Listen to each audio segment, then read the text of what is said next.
Thank you.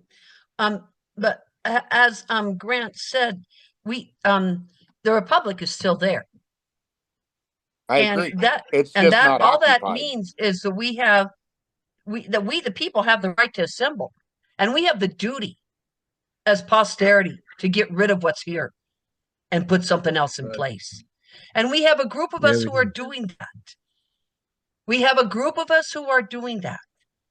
And I, and you guys are familiar with it. Tim Turner back in 2008, and you're Back in familiar. 2008, yeah, I heard the same thing. You're absolutely right. A big group of us. There was lots of us, Well, and it fell apart. and No, I've it been doing hasn't this stuff fallen since I apart. got out of the military in the '90s. So yeah, I'm well aware of the fight, and I'm well aware of the principles that you guys are putting forward as far as what the current corporation government is, and the BS that has been put over our eyes that poses as government. The original republic is there; it's just not occupied. Yeah, let me state real quick, MJ, especially for you. You just said to Joe that Tim Turner and the Republic, no, they didn't go away. Where we're at now, I would say this is a higher level of awareness. I believe that God has revealed for the purpose of moving forward. The best example I can give is again this federal territorial plane that has the right to be where they're at, even if it's, well, you might call it fraudulent, but we gave them that. They've done what they've done. But that whole thing of the Republic with Tim Turner, where they were going around telling, governors to step down, was not the proper or lawful or legal or accurate or correct way to go about it. They really had no ability, no right to do that, which is why it didn't even work. They can't do that because that territorial plane, this is again where how Grant says you need to think abstractly. And I know you get this, Adam. We talked about this early on. There's two different planes of jurisdiction, and they have every right to be there and do what they're doing. It's not about taking them down. It's about reestablishing ourselves, and the ones that have the lawful authority, who put them in place to begin with, which is the posterity, need to be the ones that get together. That's why we say again, if the Republic for the United States of America is not utilizing those who have the privity of blood right to take back that government that they started, to re-inhabit that government so that they have the lawful standing to be able to do something about that, then it'll never get done. Right. But we're not looking to take them down. You're simply going to vote to elect them out. And and The and only people that can there's do a that is the may I? posterity. Well, that's who's doing it. That is who is doing it, is the posterity. Well, again, what would be your interpretation of the word posterity? What do you mean by posterity? Just everything we've been talking about. The Yeah, but European. Because Jim as you know, Carpenter, I'm sorry, hold on. This is important because this was kind of the gist of what I wanted to even make sure I got clear tonight, is there's a misnomer out there among most Americans that posterity means any American out there that's wearing a Don't Tread on Me t-shirt. That's posterity because they call themselves an American. Do you concur with that or do you disagree with that, Correct. MJ? Correct. Just because you live in America doesn't make you an American. No more than a mouse living in a horse barn makes them a mouse. It's genetics that makes you a horse in a horse barn. Right. Not Right. and a piece of paper that says you're a citizen means nothing. You either Right. are blood of European stock of Protestants that are come over here, or you're not. Right. well, there was posterity Americans that were not of European that were here also during that time. They have You just as know, much right. you know, It wasn't just all whites. it's not about being white. Because Exactly. people you're just throwing the white thing around, Joe. You either understand who you are or you don't. The people who came over to the American nation are of Abel. They're not of Cain. I don't want to get into a biblical. We always That's we fine. go I crazy there yield. when we start doing that. Yeah. What my Yeah, statement go was. ahead. Grant wants to say something. Hold on, Joe. Grant wants to comment on that. Go ahead, Grant. Okay, I was doing a job for some people a few years ago, and they were from England. A man and his wife, they immigrated to the United States and became U.S. citizens. And they're from England, and they're Caucasian, but they're not the posterity. Exactly. Which is that other gingerly point that is what Adam said could be misconstrued by people, but yet we hold to firmly. It's the people. There are certain people that gave their lives. They founded this nation. They broke away and they got the Treaty of Paris, making them sovereigns. And they passed that to themselves and their posterity, meaning their bloodline. Those people, and there's millions of them in this country, are the only ones who have the lawful authority, to have the lawful standing to be able to do something about that government, because they're the ones that put that government in place. Where does the Northwest Ordinance fall into play then? Because the Paris Treaty isn't the only treaty. There were other treaties also done.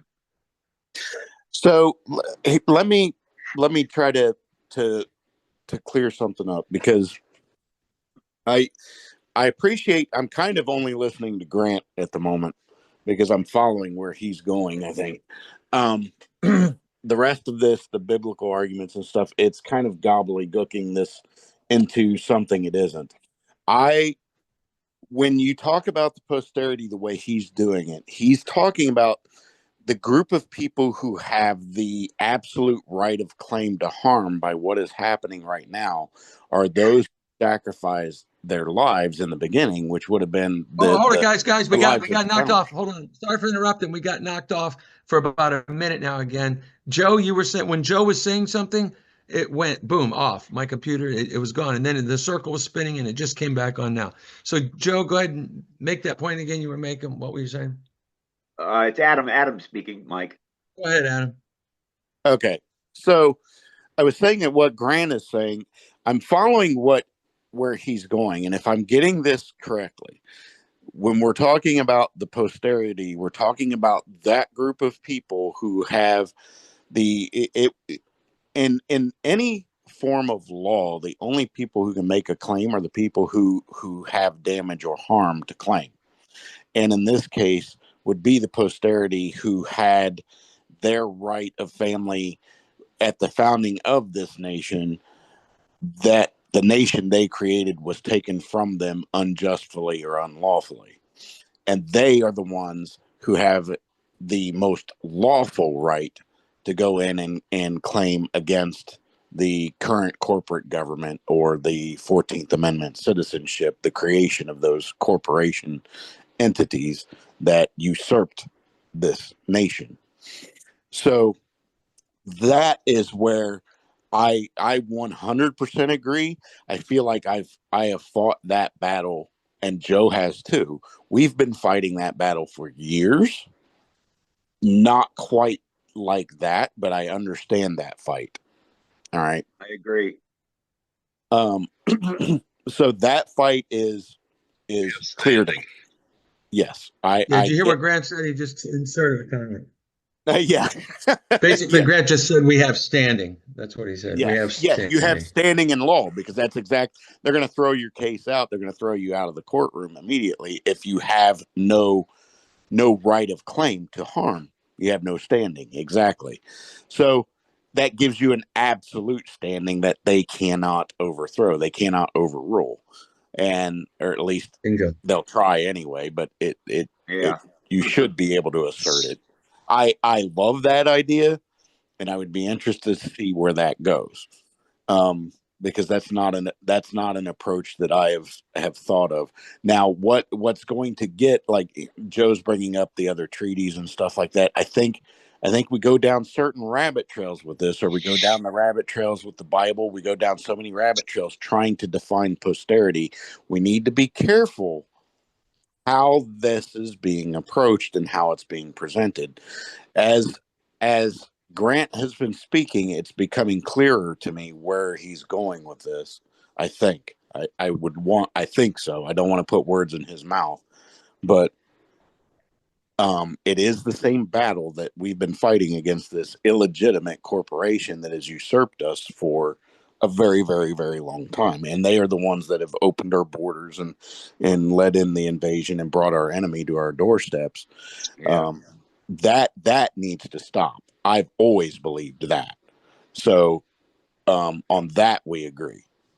And the point that he just made, that Mike just made about the British coming over here being white and stuff, that is absolutely true. That does not make you posterity. Even if you were technically a relation, you were on the wrong side of the war, so it doesn't really matter. It doesn't. You could be a relation to somebody here. You were still British. You were a Tory or a redcoat. So I get that. I understand that. You're finally speaking on a language that I think I'm comprehending, and I think that aligns with the battle that we've been doing. It's just a deeper battle that you can actually argue in court. Like I said, it's kind of like the allodial title to your land, the absolute ownership, or the absolute. You can't argue that. It can't be argued that I have no skin in the game when my relation were the ones that actually fought and bled for these principles in this nation. And it's the ultimate right of claim of harm. So I'll yield there. Yeah, Elia, thank you, Adam. Elia, you had your hand raised there. You have something to say? Oh, well, no, the treaty part, but we already talked about that in the Moorish Treaty, 1787. Y'all said y'all plan on honoring all the treaties. So, like I said, I'm just here because I know that y'all should be operating in a republic. And notice I said y'all because I recognize my treaty with the United States on this land as existing. And so there is a y'all in there where, however, we're supposed to be working, our two nations are supposed to be working together to make this place good for everybody. So whatever y'all come up with, I just feel like me being here and hearing it, then I could tell my people when to slow down because you're doing what you need to do. And you're building the way you need to build. Because if we don't talk about the United States and the United States is not there as a republic, then this whole thing that was formalized and built, we all take a hit and a loss for it if it's not defended. That's why I didn't understand where Adam was coming from at first, but now I do.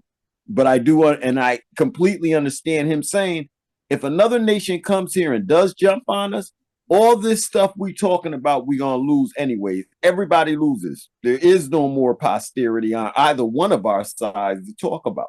So it's best that we all get it out and we all understand. Exactly. Yeah, that's exactly right. Because we need to be careful not to make it sound like whoever conquers wins. Whoever conquers, just they are the owners of the land, because that just incentivizes somebody to come in and become the new conquerors, and now they have claim.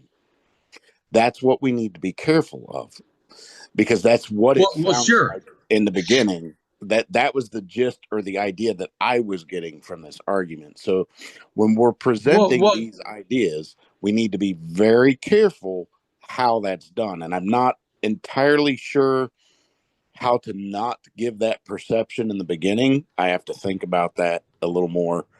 But that was kind of the way I perceived it in the beginning when we were talking about posterity. And we are trying to all work towards the same thing. Yeah, I mean, that would be an interesting discussion at greater length. I think it would be a little off topic, but I think the point's, valid. It's consistent with, concerns people have been expressing for decades now. Oh, Russia and China join forces. They come over and they take out the U.S. and all of a sudden they own it. What's interesting about Russia is, Russia has treaties with the Republic. Right. They don't with the federal territorial government, but they do with the Republic. Right. And see, that's the point I was going to make, is that the Republic, the treaties, in other words, all treaties are binding. They're law. They're international law. So I think it would actually be an interesting conversation. It would almost be like, what are we going to do with these people? They have a treaty and they own this land. Well, right now that land has been usurped and taken from us. We're putting forth an effort to take it back. Or we can't revisit these treaties like Elia, mentioned, Treaty of Friendship, until we step back in our respective places inside the Republic. Right, our capacity. They don't exist over here. No, can I say something again to that? Yeah, go ahead. So Right now, we Moors are operating from that treaty. And I've had some wins in court with the treaty and everything else. Y'all take your hands off me. I haven't done all the paperwork through the UCC and stuff like that, but just the wins, even with the city police, back up. You see my flag, the tree, and they back up off me. So, and then I've been sharing different videos with Joe, with people who have been successful at applying the law to the land. So now what I'm saying is, we know what we're doing, and now I see you. So when I see you, I'm speaking up for you the same way I speak up for myself. No, they the Republic. You can't do that to them. They the Republic. So you said it already. We have this thing called proclaiming. Once we say it, it's law. That's what it is. So what y'all are saying that y'all are back at that's your law. Now, there might be some formalizing of it needed, but that's your law, and y'all have stated it. Now y'all gotta be it. Now that you have stated it, you gotta be it, because we're being ours. And then we gotta recognize each other and that we in the same fight together to keep our thing together. I yield the floor. Thank you. So yeah, final. Now, so Mike. Go ahead. Yeah. Okay. In regards to what you're talking about, UCC, that's the commercial law that operates in the federal territorial plane. Your UCC remedy is to simply put let's say the cops come up and give you a ticket. I'd suggest that you sign your name and then you put without prejudice and then write down the name of that treaty. And that would control the condition precedent to the agreement that you made. And it sounds to me like you can already articulate in law what that treaty means. So when you go to the front of the judge, he looks at that. Well, here's what I mean. I don't want to be prejudiced by the loss of my rights under this treaty. Yep. Yeah, he's shaking his head in Yes, agreement with you there. sir. He's here. Yeah, and that's exactly what it is. And it's working a few other instances, but it will work just as fine for what y'all are saying as far as you being in the Republic.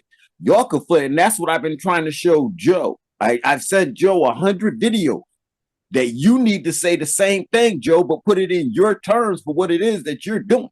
And that's how you talk to the cops. But if you're going to keep making a situation where I got to show them my ID, no, we all have the right to go make our own IDs. And there's enough of y'all on here right now to sign agreements to make your own ID on this land saying that you're the United States Republic and don't have to deal with that court. But then don't try to get food stamps and don't try to get certain offerings that they have for United States corporate citizens. That's where it comes in at. Don't use that social security number again after you do it. I yield the floor. And I think he just established something that a lot of people who've been trying to do the sovereign movement have been missing. He's absolutely correct. When you yield yourself over to being a republic or more or a part of another agreement, treaty, or group like that, we're talking about being the posterity of the original republic and not a part of their corporate system. You cannot have your standing is weighed when you take any benefit of the corporate citizen, and that gives them jurisdiction over you by accepting any benefit of any kind. You absolutely correct. And those are all principles a lot of us have understood for a while, but it's kind of an extension of that, what we're describing here as posterity, as a part of the posterity claim. So yeah, I'm getting it. I'm understanding where you're going with it, and yeah, we need to find ways to present this in a different light, and I'll think about that myself as time goes forward. So in regards to the benefit, he spoke of a benefit. Well, if you accept the U.S. citizenship status, you've just taken a benefit. And the Supreme Court case on that was the TVA versus Ashwinder. Right. Although that was only stating, right, that if you're taking a benefit, you can't call it unconstitutional. Well, no, the court said in that if you take a benefit of a statute, you cannot then turn around and question its constitutionality in court. Right. Remember what? But what would be your thoughts on, again, if you are a blood posterity sovereign with all rights and immunities? Well, I can tell you your most powerful argument to me. Yeah. You just got Ashwinder. Yeah. Your most powerful argument, if you control the condition precedent that your status is this, you're a state citizen, and you can use their law, and you could say 28 U.S.C. 1746-1, which means you're only agreeing to have legal relations with them in the republic. Right. And then you can put without prejudice. You can use your UCC. But in relations to that without prejudice, what don't you want to be prejudiced by? Well, again, I said that those original states, there is no distinction between the people and the several states of the Union. That's their property. And the 10th Amendment separates we the people and our several states of the Union from that federal government. They can't cross over here. They have their jurisdiction, they have their laws, and we have ours. Okay? So Article 4, Section 3 says that nothing in this Constitution shall be so used to prejudice any claims of the United States in regards to its property. And then it goes on to say, nor of any state. Well, that's the state of we the people. So there's nothing in that Constitution that you can use against me to go against me to say I can't claim my property, which my property is the land and the body of rights that comes with the Treaty of Paris and the Constitution. Right. And all those, and that would include all those unenumerated rights in the Ninth Amendment, or the Ninth Amendment. Right. Wouldn't, just for the record, wouldn't you imagine that if posterity, blood posterity, who just by virtue of their bloodline heritage are entitled to all rights and immunities, if they served in the U.S. military, and therefore because of the service they gave, they're entitled to benefits or VA benefits that they have, they're entitled to that. Right. They can't, I can't see them no longer being having access to those benefits just because it's within that statutory system, because they are. If they made an agreement, and you do it every day. You're making agreements. I don't care if it's getting an insurance policy, banking accounts. Those are all territorial contracts. Right. However, what I'm saying is that just because I took the benefit of it, because see, you separated yourself. The United States separated itself from our de jure government. Right. So there's nobody home. There's nobody operating it.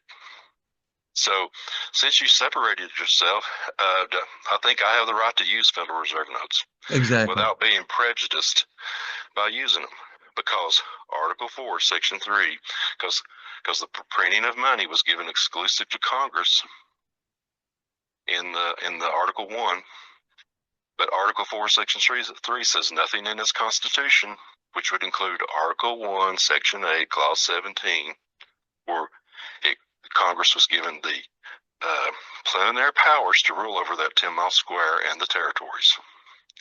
So that's exactly what they did. But I'm just saying, Article 4, Section 3 says that nothing in this Constitution shall be used against me, right, to cause me to be prejudiced against any of my rights, privileges, or immunities, or ownership, and everything else that comes with it. Right. And that's the point I wanted to add to it, Adam, is that actually for bloodline heir posterity who have all immunities, they are the principal, they are the owner, they are the creator. They have no worry of loss. They have no fear of a loss because they own it. They own it all. They're the owners of everything, including the government that they created. Now, that government they created has its jurisdictional, boundaries for itself and what it does and its subjects, which would be 14th Amendment citizens, but not over the posterity. The laws of that 10 mile square, all those laws promulgated by Congress, apply to all U.S. citizens, no matter what state they're in today. And that was true even in the Republic.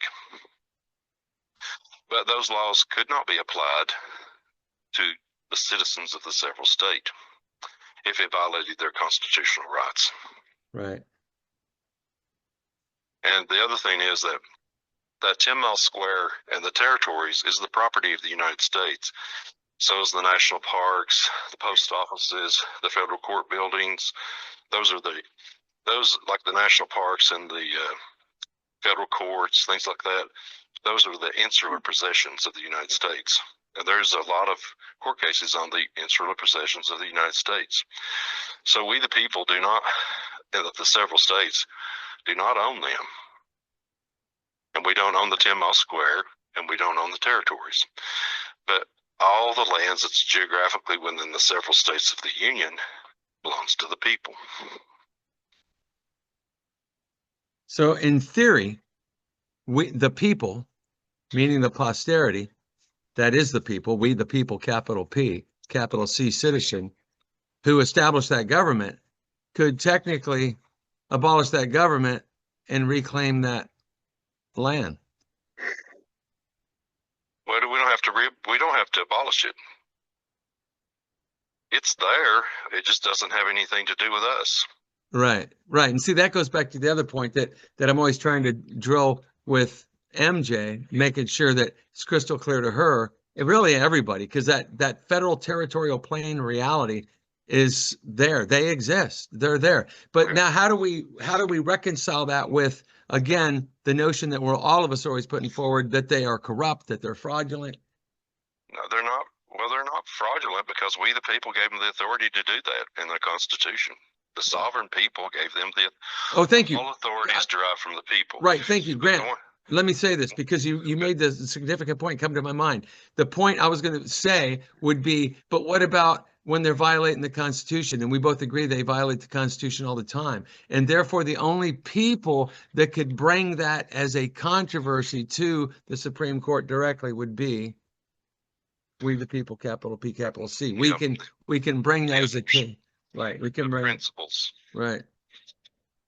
And therefore, that would be one angle on it, is to say, hey, what you're doing here is unconstitutional. And I guess we'll talk about that no more because we've discussed it in private. There's some really serious, deep issues that can be brought up. If you look at the Supreme Court case, Ryder, R-Y-D-E-R versus the United States, I think it's the 1995 case. They talked about basically the oath of office. Okay. So in today's world, there are no agents operating in the Republic. There's no governors. There's no state legislators. There's no judges. Because when they take that oath, the form of the oath is in the federal territorial plane. It's not in the Republic. So if you can control the condition precedent, and especially if you change your status and you get it recognized in their system, then those people who are holding offices, they have no oath to we the people in the Republic, and therefore, if they don't have an oath to us, there can be no legal relations between us and them. And I would add, I don't know if we want to go down this road. I don't want to have to edit this video. In as much as 14th Amendment citizens are subservient to those politicians who take an oath, and they are thereby sovereigns to those 14th Amendment citizens, those public officials over there are agents to the sovereigns, meaning we the people who created them. No, I would disagree. They're not agents. There is no right. There's no relationship. They're just as separate from the Republic and our government as if they were China. Right. So when they do something that's unconstitutional, which they've done many things that are unconstitutional, what is it? A matter of getting the posterity to go to directly to the Supreme Court to bring that up? Possibly. We have to have a remedy, you know. I've heard that the Supreme Court justices have 2 oaths of offices. And I'm going to assume they have to do that because they have to maintain an oath to the Republic and one in the federal territorial plane. Yeah, see, That this would- is where, again, I just want to keep encouraging. I want to make sure, because it is crystal clear to me, but it brings up questions. On the one hand, they're over there and we're over here. They're a federal territorial plane. They have a right to exist. I'm just trying to make further clarity for the sake of the discussion on where they can get away with fraud, get away with what people would consider to be unconstitutional, let's say. Um, um, I think we concur that. Well, let me say this. I think the problem comes in is because people don't understand the separation or what's happened. So Congress is doing things, and they think they're looking from the purview of the Republic, or what they perceive to be the Republic and what it should be. The democracy, Probably, really. and probably because of what Yeah. it is. But what they're doing in their plane would not necessarily be unconstitutional. Now, I'm not saying they don't do. They do things all. The Supreme Court's overruled them lots of times. Right. But there's things that they do over there that would appear to you, from the standpoint of being in a republic, would be unconstitutional in relations to our government, but not their government. Right. Because they've created a whole new set of standards and laws. And yeah, it's the planes of, they're in a different plane of jurisdiction, and that's Ponzi versus Fessenden. right. So it's really about, and see, this is where it gets, Grant and I have discussed this in the past. I mean, we can go down the whole rabbit hole of, okay, well, where can, what can, the posterity do to right that government or correct that ship? But at the same time, we're saying, no, they're over there, they can do what they want. We're just separate. They're there, we're here, because it's different planes of jurisdiction. This is where it's almost like an ethereal kind of concept to some degree. I mean, you'd like to think, I mean, because again, we the people can't abolish the government. I mean, according to the writings of the founding fathers, it would be incumbent upon us to abolish that government. But at the same time, Grant has made the point that we don't necessarily want to abolish them, because they're doing many things that we can give examples of. Hey, let them build our highways, let them build our cities, let them do all this stuff that they're doing, let alone the fact that that's where the financial aspect of everything lies, is within that system. So it really kind of comes down to just whether one has the ability, the capacity, the standing to be able to be separate from their control, to be able to regain your sovereignty rights, immunities from them, whether you have that lawful ability and standing to be able to do that, because not everybody does. Clearly somebody that just comes over here from, India or Mexico or Guatemala or Cuba, last week doesn't, other than what has been given to them by that federal territorial plane, vis-a-vis their civil rights. I was going to say something, in regards to what we're talking about financially. Okay. So, and today they gave you a world where you can come over here and you can operate in commerce, and it's a beautiful system for commerce. They can create money through the Federal Reserve. You can take your franchise and go down here and borrow money at the bank. There's a lot of benefits in that.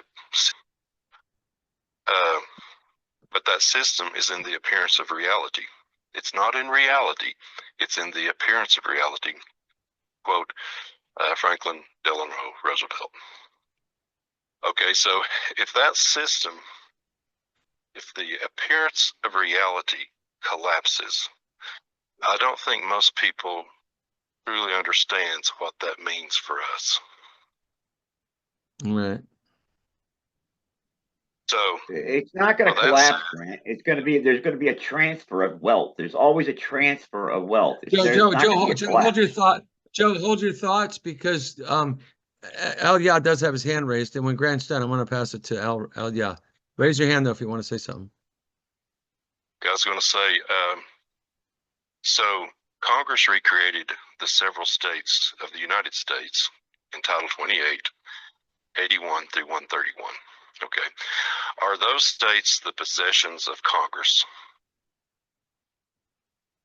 Well, the states are in that plane, right? In Yeah, that plane. because Congress created them. The states, the several states of the Union and the Republic, is that the states of the people? Yes. Okay. Okay, I'm going to read a court case to you.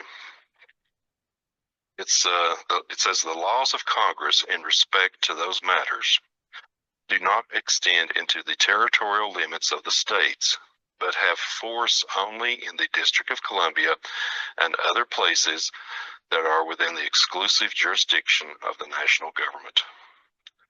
That's capital CAHA versus US, 1894. Now, see, that was before they split the plains. So when you read these court cases, they try to apply that court case to today's reality. You can't always use those. But essentially, it's still the same because those states that Congress created is in their exclusive jurisdiction. And see, this is where again people will get confused when we say states. It's like an ethereal thing because which one has the geographical boundary, the federal government or the republic? We would say the republic, but yet the federal is operating a plane of jurisdiction over that same boundary. Right. It was designed specifically to confuse you. Right. But that's why I'm saying theoretically we could kick them off our land if we own the land as posterity. Get off our land. Well, we couldn't. The U.S. citizens were given under the 14th Amendment when we were still in a republic. U.S. citizens were given the right of residency. And in Valentine versus United States, the Supreme Court said that the only absolute and unqualified U.S. citizen is the right of residency. Right, but who are they to say who can reside on our land? Well, we the people, apparently by the 14th Amendment, said it. Right.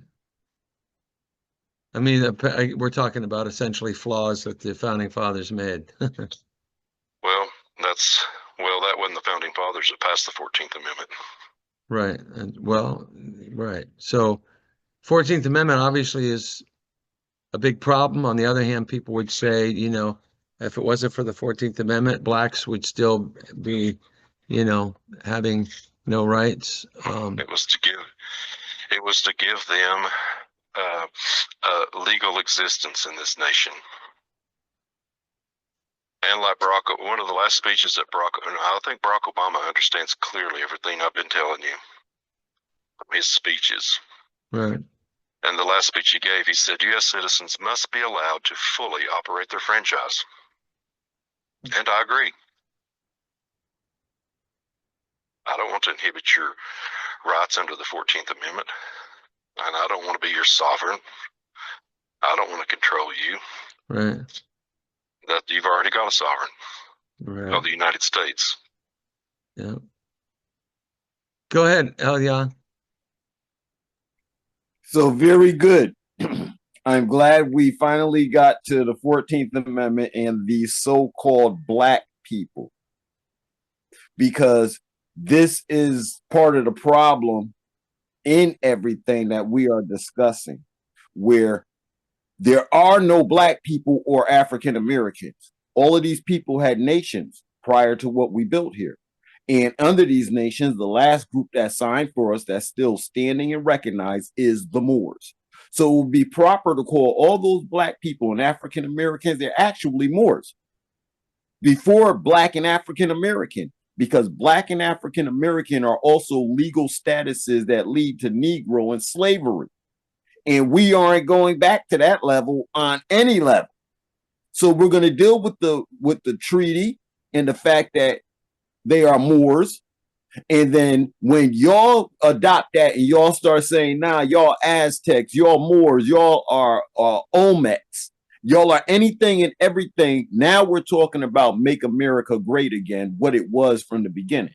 Because all this black and white stuff that came about us, it happened mostly during the Industrial Revolution, when those poor people who were from both our families were standing up together, attacking the industrialists for trying to make all of us the slave that they have turned us into. Civil War had a lot to do with that part too, that nobody talks about. They only talk about the slavery, but it was actually so-called white people and so-called poor blacks and whites who came together to fight what was going on, keeping them poor, stealing the land from them. So here we go again. But this time we all have to be recognized for our nationalities, who we are, in order for this thing to come off. In order for Moors to have your back properly, if they walk into the court trying to solidify you and they say they're black and African American, the court is going to disrespect them and kick them out. All forms of law is going to disrespect them. But when I walk in as a Moor, they have to listen to me because of the treaty and stuff. Blacks and African Americans don't have that. They are 14th Amendment citizens, naturalized and all of that. This is something Trump is trying to get rid of for everybody. That naturalization and stuff, that this is a problem through that 14th Amendment. So again, with y'all coming together as the Republic, I'm showing y'all right now, y'all have enough power from what y'all are saying, or of course you need more numbers, but y'all can start putting stuff down in law and start saying, no, it's this, it's that. No, get this here. That's the new Congress. We rocking with this new Congress. So when their Congress make the law, your Congress made a law. Now these laws got to be subject to the table, and you're going to have the Moors on your side with your laws to go against their Congress, to go against their feds. But you have to build that from the top. You can't build this from a whole bunch of soldiers on the ground. People have to come in and be willing to take seats to run the republic, the government that you're all saying it's not there. It's because none of you signed on to be a congressman. None of you signed on to be a mayor. None of you you have to sign on to these positions. Isn't that how we see the United States was built in the first place? People just walked in and signed up to the position, and then people voted them into position. A whole group of them sat together and then said, well, let's get George to be the general. They didn't go through a whole vote of the populace. We are in an emergency situation, and y'all have the right to do that as free sovereign citizens of the land. Further, we were all supposed to live in trust. So if you have a house or a car with your name on it, you are living in that 1933 enemy of the state martial law that they made. You are supposed to be in a trust, in a religious trust, and your religion could be a rock. I'm not limited to the religions we know. If you want to pray to a rock and your rock ain't telling you, that's your new religion.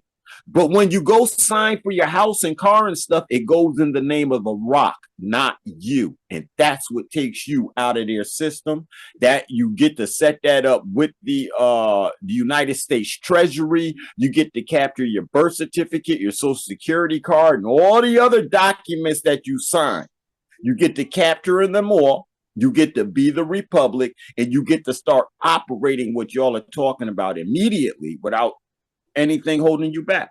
I yield the floor. Appreciate that. What are your thoughts on what Al said there? Grant? Well, I would say he was talking about a trust. Well, we the people have the United States of America, the Republic, and the several states of the Union thereof.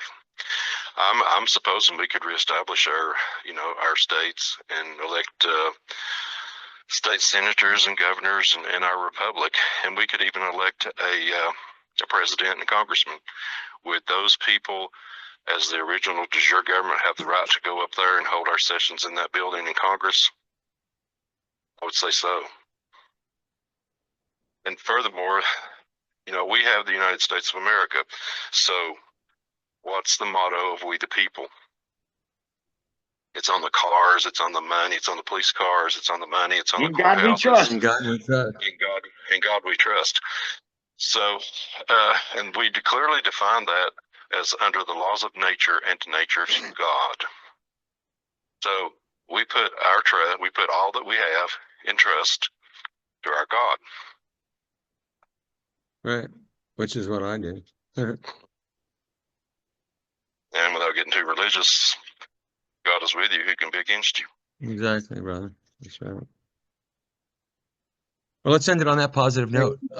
We're down to That sounds 4 on good. the screen. We were up to 12 earlier. I appreciate you guys being here, getting lengthy again. So I'll go ahead and cut off now.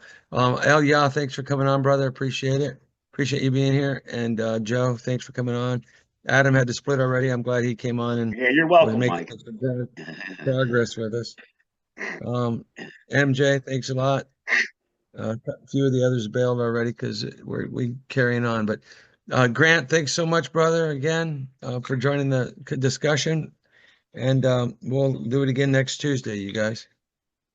Okay. Let me know Everybody when you have a good stop night. recording, Mike. Peace and All love. right, good Peace night, and love. Thank you.